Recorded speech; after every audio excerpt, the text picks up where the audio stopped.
Well, last night, another primetime hearing from the U.S. House January 6th committee, and some interesting developments taking place last night. We're going to talk about it right now with Gabriella Hoffman. She's a political columnist, award-winning writer, gun rights policy expert, and commentator of Young Voices, and she's on the other end of our line. Good morning, Gabriella. How are you?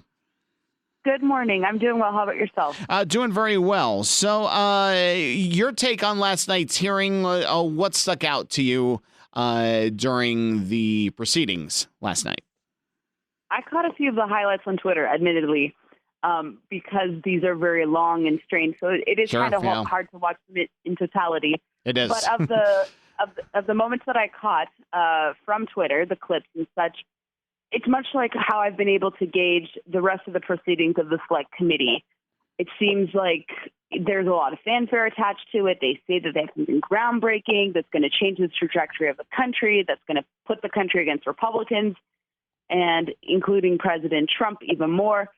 But I don't really see it having an effect as much as they're claiming it to be. Twitter obviously is very skewed, more so to the left. A lot of highly attuned Select Committee watchers reside on Twitter, and people in the Beltway, and also a little bit towards New York City on the Acela corridor. But you look beyond social media and these little epicenters here on the East Coast, and you're not really seeing many people focus on this issue. It's not really having an impact on their lives. There are other issues that are weighing on their minds more so. And then that's a good point that you bring up here.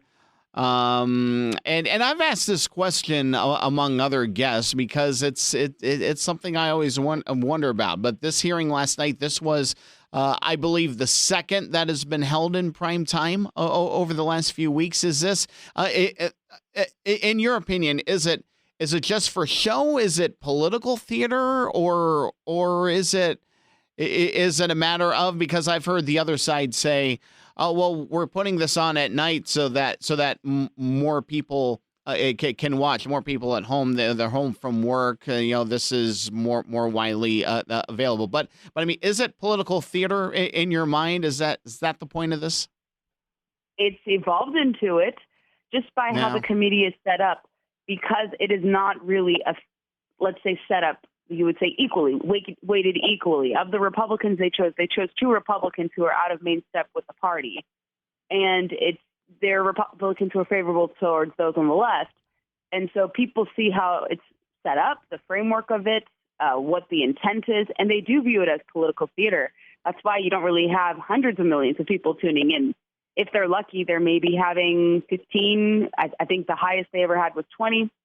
I'm not sure what the viewing estimates are now, but it's not a highly attuned, let's say, number of people watching overall. People are watching after the fact just to know what's happening, but it's not really sitting heavily on people's minds to be like, yes, I'm going to dedicate my 7 o'clock or my 8 o'clock on Thursday to watching this. People have other pressing concerns.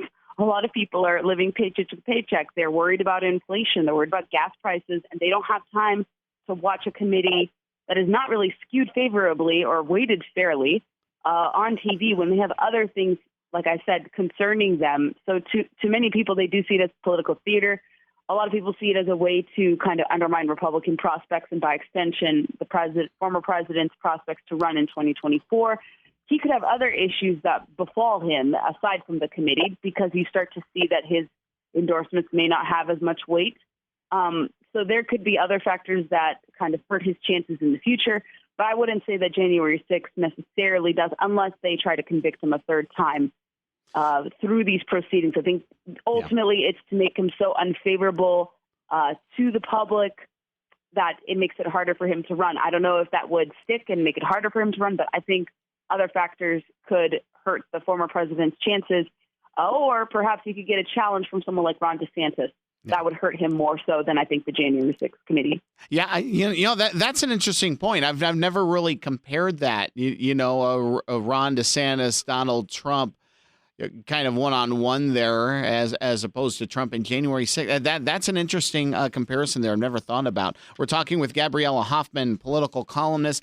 Gabriella, you said you were checking on Twitter. You saw some of the highlights there. What about, there were some outtakes that were shown in the committee, and there are actually video clips of this on Twitter of former President Trump, who had put together a recorded message the day after the insurrection, and that was kind of spotlighted these outtakes. Did you see those? And if you did, what did you take away? What did you take away from them? And are they? And how big of a deal are they really?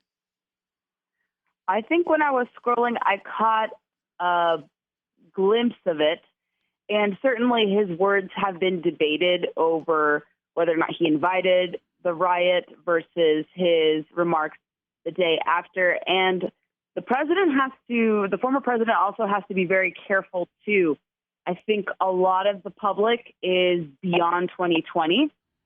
People are forward thinking. They're concerned about the present. And I think another factor, like I said, what could ultimately hurt him, whether he gets a primary challenge even from his right, I think that dwelling so much on the past election won't help him so much whatsoever. It may cause a lot of disjointedness among Republicans. A lot of Republicans, too, are even saying that his focus on the past is not helping him, and that he has to learn from this example, whether it's January 6th or taking in the loss from 2020, and perhaps recalibrating and refocusing and focusing more so on what people are most concerned about now. Similarly, Democrats are hung up on January 6th. The former president is hung up on 2020. People want to be concerned about what's happening now. They want elected officials to worry about what's happening now. So I think his words could haunt him if he continues to focus. But a lot of people have debated whether or not his words have contributed to the insurrection that happened on January 6th. But like I said, forward thinking, you have to focus on that more so. And I think he's going to learn whether or not his focus on the past is going to hurt him or harm him in the future.